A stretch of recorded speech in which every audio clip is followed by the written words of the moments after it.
Okay, so we've got 2, 4, 6, 9 cobs here. And what we're going to do, or what I'm going to do, is I am going to husk these and allow them to dry out so that they can be ground down. How pretty.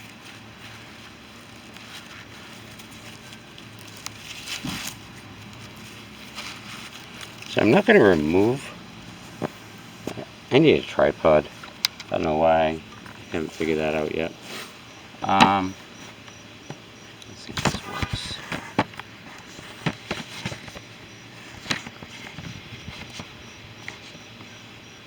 Maybe. Okay. So what I'm going to do is just kind of pull it all back, because then I can gather them up like this for drying. Oh, how pretty. That was even darker.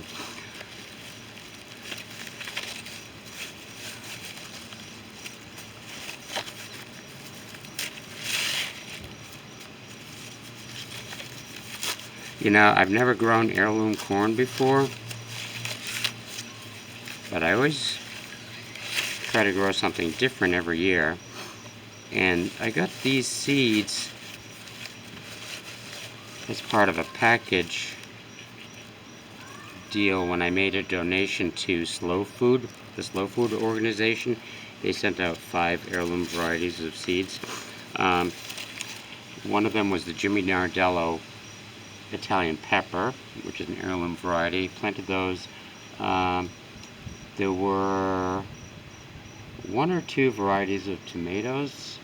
One is North Carolina, and I think Ace 55, so I planted both of those.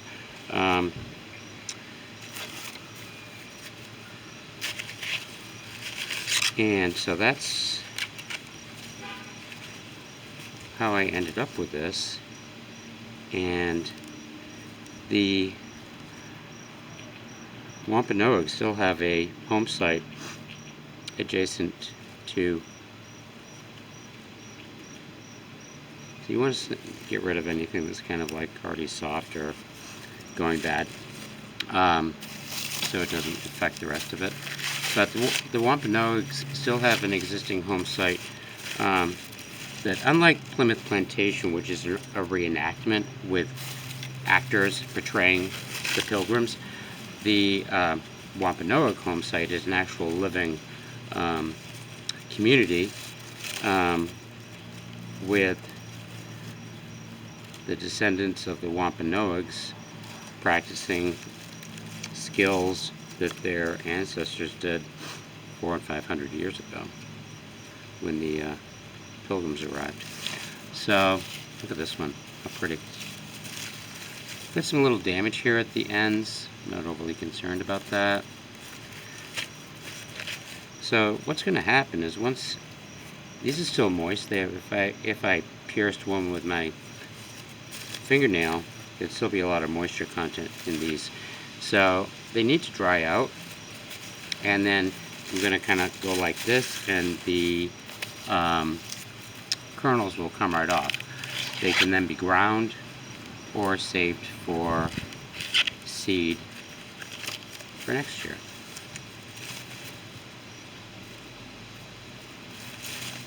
And here's a little tiny baby one. Oh, and beautiful. I ended up hand pollinating all the corn this year because I had such a small patch of it, and I wanted to make sure that it got all pollinated. So here we go.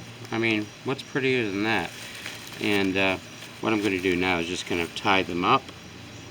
Okay, I can probably pick this up.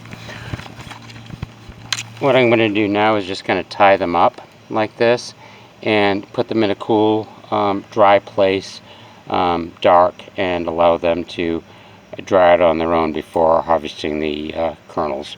So there you have it, harvesting the first batch of King Philip heirloom corn. hope you enjoyed this, and I encourage you all to try some heirloom varieties. You know, you go to the supermarket, there's like 2 types of tomatoes. In reality, there's like 1,000 varieties of tomatoes or something like that. So by growing heirloom stuff, it keeps these heirloom varieties alive, and it's a way to honor our ancestors as well. So have an abundant day, and I'll talk to you soon.